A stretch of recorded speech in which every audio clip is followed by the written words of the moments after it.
हमारे बड़े बुजुर्गों ने एक बहुत ही अच्छी बात कही है कि कला आत्मा की अभिव्यक्ति है। कोई भी अच्छा कलाकार आपको ये बता सकता है कला यानी आर्ट मानवता के लिए कितनी जरूरी है। एक कहानी जो स्पेन में केव पेंटिंग यानी गुफा चित्रकला से शुरू हुई और मानव जाति के कुछ महान कलाकारों के जन्म तक चली गई। आर्ट ब्रश के स्विफ्ट स्ट्रोक्स द्वारा व्यक्त की गई एक यूनिवर्सल लैंग्वेज है। भारत में कला को बहुत सम्मान दिया जाता है। ये बात हम सबको पता है कि इस फैक्ट को झुटलाया नहीं जा सकता कि कला युग की शुरुआत से ही भारतीय संस्कृति का एक अभिन्न अंग रही है। भारतीय रूलर्स और एरिस्टोक्रेट्स ने अक्सर लोकल चित्रकारों और कलाकारों के संरक्षण के रूप में काम किया है। आज मैं जिस लोक कला के बारे में आपको बताऊंगी उसके बारे में बहुत ज्यादा बात होती नहीं है और इसीलिए it is a lesser known art जिसे आज के एपिसोड में हम जानेंगे। इस फोक आर्ट फॉर्म का नाम है सोहराई पेंटिंग। रेडियो सिटी पर फोक कथा। सोहराई पेंटिंग सुंदर आदिवासी पेंटिंग है जो आमतौर पर यूनिवर्स के नेचुरल एलिमेंट्स पर आधारित होती है। ये प्राचीन आदिवासी महिलाओं द्वारा लकड़ी का कोयला यानी चारकोल, मिट्टी या सॉइल जैसे नेचुरल पदार्थों के उपयोग से बनाए जाते हैं। अब बात करते हैं सोहराई पेंटिंग के ओरिजिन, हिस्ट्री एंड सिग्निफिकेंस की। सोहराई पेंटिंग की खोज सबसे पहले झारखंड के हजारीबाग जिले में हुई थी। ये कला सोहराई त्योहार के दौरान वॉल पेंटिंग के रूप में की जाती है ताकि फसल के बाद जश्न मनाया जा सके। सोहराई आर्ट को झारखंड, बिहार, छत्तीसगढ़, उड़ीसा और पश्चिमी बंगाल में सबसे प्रसिद्ध फेस्टिवल माना जाता है। सोहराई आर्ट का एक नाम या पार्ट है कोहबर आर्ट। एक्चुअली फेस्टिवल्स में सोहराई आर्ट कहा जाता है और शादी ब्याह में बनने वाली इसी आर्ट को कोहबर या कोहबर कहते हैं। अच्छा, सोहराई नाम पूरा पाषाण शब्द सोरो से लिया गया है जिसका मतलब होता है to drive with a stick यानी छड़ी से ड्राइव करना। सोहराई आर्ट मूल रूप से केव पेंटिंग के फॉर्म में था। हालांकि ह्यूमन सिविलाइजेशन और टेक्नोलॉजी में प्रगति के साथ ही इसे घरों और मिट्टी की दीवारों में एक्सपर्टली इम्प्लीमेंट किया गया था। जी हाँ, मिट्टी। एंशिएंट झारखंड में महिलाएं अच्छी फसल का मौसम सेलिब्रेट करने के उद्देश्य से मिट्टी की दीवारों पर कला बनाती थी। इस आर्ट फॉर्म के ओरिजिन की अगर मैं बात करूं तो सोहराई पेंटिंग्स के पीछे एक बहुत ही दिलचस्प कहानी होती है। टेकिंग रेफरेंस फ्रॉम संथल या संथाल ट्रेडिशन, प्राचीन काल में जाहेर आयो यानी जंगल की देवी और मारंग बुरु यानी पहाड़ों के देवता और संथल की बड़ी बहन अक्सर अपने भाइयों से मिलने पृथ्वी पर उतरती थी। इस दौरान घर की दीवारों को सोहराई कला से सजाकर फेमस हार्वेस्ट फेस्टिवल मनाया गया। ऐसा सुपरस्टिशन है कि सोहराई पेंटिंग घर में सौभाग्य लाती है और इसी वजह से ये आर्ट पूरे भारत में जानी जाने लगी। ये त्योहार मेनली भेड़, बकरियों, बैलों और भैंसों की सराहना करने के लिए मनाया जाता है। त्योहार के दौरान जो सोहराई आर्ट फॉर्म है वो कटाई पूरी होने के बाद फर्टिलिटी को सेलिब्रेट करने के लिए मनाया जाता है। दीवारों को जानवरों और पक्षियों के डिफरेंट डिजाइन्स के साथ पोर्ट्रे किया जाता है। अब बात करते हैं इस पेंटिंग की प्रक्रिया की। सोहराई पेंटिंग का निर्माण एक यूनिक और विशिष्ट प्रोसेस है और टाइम कंज्यूमिंग भी है। जैसे कि पहले भी मैंने मेंशन किया, आर्टिफिशियल कलर्स का इस्तेमाल करने की बजाय आर्टिस्ट नेचुरल रिसोर्सेज का यूज करते हैं।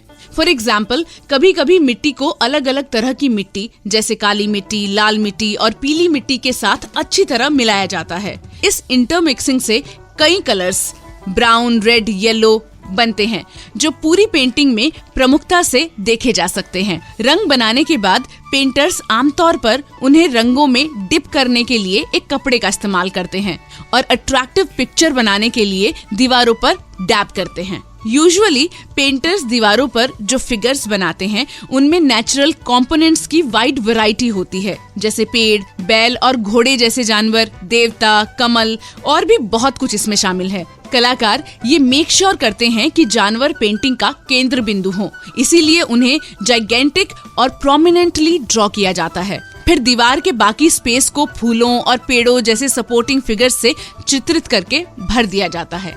कलाकार बड़े पैमाने पर लाइव रेफरेंसेस का यूज करने की बजाय इन फिगर्स को ड्रॉ करने के लिए अपनी मेमोरी का उपयोग करते हैं। दैट्स व्हाई मदर नेचर के साथ कलाकार का अपना अनुभव, उसके प्रति उसकी फीलिंग्स सबसे ज्यादा ऊपर हैं। सोहराई पेंटिंग्स का कल्चरल सिग्निफिकेंस भी है। सोहराई आर्ट देखने में तो बड़ी मनभावन लगती है, लेकिन इसके कई अर्थ भी हैं। फर्स्टली, इस आर्ट फॉर्म को ट्रेडिशनली माँ से बेटी को पास डाउन किया जाता है। सेकेंडली, दीवारें काली मिट्टी से ढकी हुई हैं और ये रिप्रेजेंट करता है एक औरत के गर्भ, उसकी रिप्रोड्यूस करने की एबिलिटी को।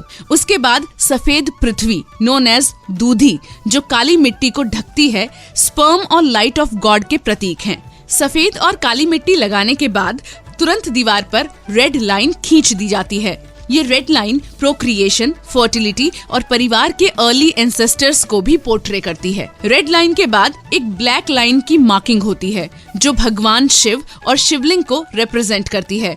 इसके बाद कलाकार पूरी पेंटिंग को घेरते हुए आउटर लाइंस खींचकर पेंटिंग के अंत तक पहुंचते हैं। ये उन सांस्कृतिक मूल्यों को दर्शाता है जो लोग कैरी करते हैं: सुरक्षा, शुद्धता और निष्ठा। एट लास्ट, पेंटिंग का लास्ट एलिमेंट जो है व्हाइट पेंट। पुराने चावल को दूध के साथ पीस के बनाया जाता है जब तक कि ये लिक्विड ना हो जाए। ये व्हाइट लिक्विड भोजन को चित्रित करता है। अब बात GI टैग की करते हैं। हर एक कम्युनिटी और गांव में प्रैक्टिस की जाने वाली सोहराई आर्ट अलग अलग है, उसके अलग अलग फॉर्म्स हैं। वैसे 2020 में 13 मई को सोहराई को GI टैग दिया गया था। GI टैग उन प्रोडक्ट्स को दिया जाता है जिनकी एक विशिष्ट भौगोलिक उत्पत्ति होती है, यानी जियोग्राफिकल ओरिजिन, और उसी ओरिजिन की वजह से क्वालिटी ऑफ रेपुटेशन पोजेस करती है। 2008 में अक्रॉस झारखंड लगभग 15,000 वर्ग फीट की दीवारों को महिलाओं द्वारा चित्रित किया गया था। इनमें राज्य की राजधानी रांची में पेंटिंग और हजारीबाग रेलवे स्टेशन पर प्लेटफॉर्म और रिसेप्शन एरिया शामिल थे। Before prime minister Narendra Modi inaugurated it in 2015। Prime minister ने अपने रेडियो प्रोग्राम मन की बात में भी इसका जिक्र किया था। इनफैक्ट इन महिलाओं ने दिल्ली, गुरुग्राम और नोएडा के पब्लिक प्लेसेस पर दीवारों को पेंट किया और आर्ट गैलरीज में एग्जिबिट भी किया। अब बात सोहराई आर्टिस्ट की। वैसे तो कई सारी महिला कलाकार सोहराई की आर्टिस्ट हैं, लेकिन हजारीबाग में जन्मी और पली बढ़ी पुतली देवी, इन्होंने अपनी माँ को दीवार पर सोहराई कला करते हुए देखा और लगातार इसे सीखा। पुतली बड़ी होकर एक अद्भुत सोहराई कलाकार बनी, लेकिन उनकी कला को कभी पहचान नहीं मिली। लेकिन आज पुतली देवी ऑस्ट्रेलिया और जर्मनी में अपनी आर्ट को शोकेस करने में सफल हैं। एक और आर्टिस्ट हैं बुलू इमाम। इनको वॉल पेंटिंग की स्पिरिट को बनाए रखने के लिए जाना जाता है, जहां वो झारखंड में नेटिव कल्चर और ट्रेडिशन को डॉक्यूमेंट करते हैं। वो इंश्योर करते हैं कि modern generation Sohrai wall art के माध्यम से समृद्ध इतिहास, इसकी कला और कल्चर से अवेयर हो। बात करते हैं वर्तमान में सोहराई पेंटिंग की। सोहराई पेंटिंग वास्तव में एक अद्भुत कलाकृति है जो भारत की कल्चरल हेरिटेज को आगे बढ़ाती है। सिंपल बट आकर्षक जियोमेट्रिक पैटर्न्स और पेंटिंग को जीवंत करने के लिए थिक ब्राइट पेंट के यूज के साथ सोहराई पेंटिंग अपने क्रिटिक्स को मंत्रमुग्ध करने में कभी फेल नहीं होती। इस स्वदेशी आर्ट फॉर्म की सुंदरता पर जोर देने के बाद भी इट इज सैड कि इस कला को कितना कम अप्रिशिएट किया जाता है।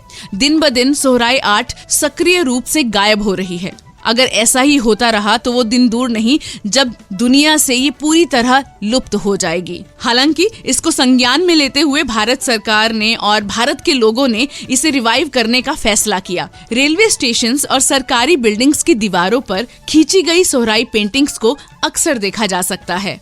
इसके अलावा युवा कलाकार और चित्रकार रैपिडली इस आर्ट को अपने पीसेस में इन्वॉल्व कर रहे हैं और रिवाइव करने की कोशिश कर रहे हैं।